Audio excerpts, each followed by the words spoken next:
Welcome to Social 30, Day 16. These are our thoughts that can be revisited again and again as you use Social 30. So if you listen to the previous Day 16 thought, it was about being careful with direct messages. It was about not setting up automatic direct messages to people if they interact with you just one time. But here's the positive side of direct messages. They don't have a character count limit, and they don't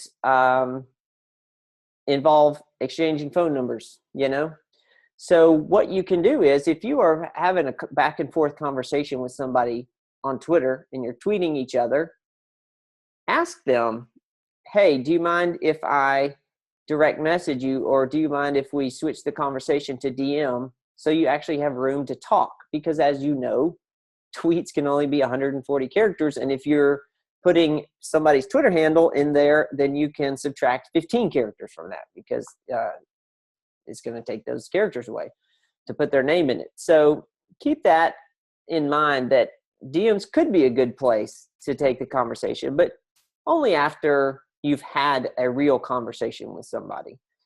So they do serve a good purpose in that regard. Now, switching gears, the second thought of the day is Facebook Insights. We've talked a little bit about Facebook business pages and how much things have changed for the likelihood of you getting found, your Facebook page being found. But there are still some good pieces of data that you can garner out there. Okay, so to go, to find your Facebook page, your business page, of course, is going to maybe look a little different because you might not have as many Facebook pages to run as I do, because this might not be your day-to-day job. But when you go to the business page that you're interested in, just check out Insights. And there's a number of things that you can gather from these insights. You can figure out, what's been going on with your page, who's been checking you out, who's liking you, what your reach is, all those kinds of things. And you can tell how your posts are doing. So just click on Insights, click around on these, and see what you can gather.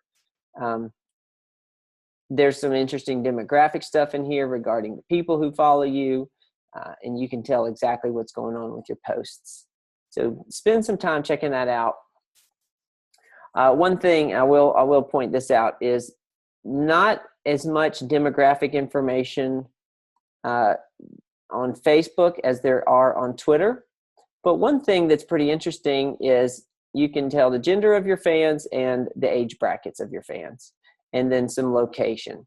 So for the Healthy Living Soundboard Facebook page, the overwhelming majority of the audience is female and skewing towards 35 and older.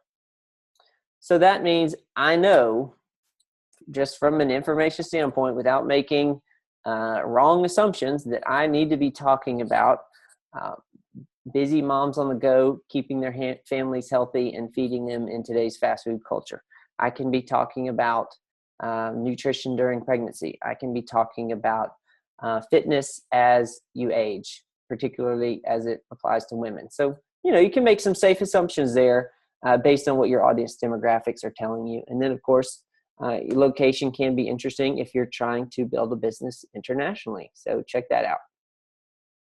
Okay, see you tomorrow.